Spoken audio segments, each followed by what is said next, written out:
एक समय की बात है, भगवान गौतम बुद्ध एक गांव में धर्म सभा को संबोधित कर रहे थे। लोग अपनी विभिन्न परेशानियों को लेकर उनके पास जाते और उसका हल लेकर खुशी खुशी वहां से लौटते। उसी गांव के सड़क के किनारे एक गरीब व्यक्ति बैठा रहता था। महात्मा बुद्ध के उपदेश शिविर में आने जाने वाले लोगों को बड़े ध्यान से देखता। उसे बड़ा आश्चर्य होता कि लोग अंदर तो बड़े दुखी चेहरे लेकर जाते हैं, लेकिन जब वापस आते हैं तो बड़े खुश और प्रसन्न दिखाई देते हैं। उस गरीब को लगा कि क्यों ना वो भी अपनी समस्या को भगवान के समक्ष रखे। मन में यह विचार लिए वह भी महात्मा बुद्ध के पास पहुंचा।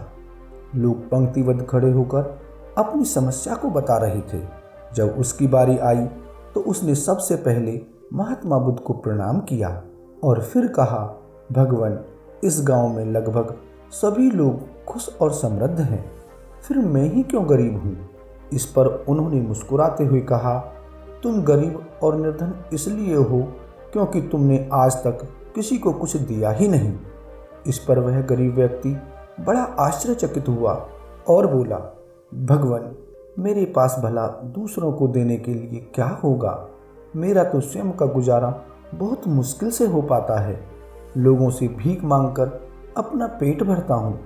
महात्मा बुद्ध कुछ देर शांत रहे, फिर बोले, तुम बड़े अज्ञानी हो।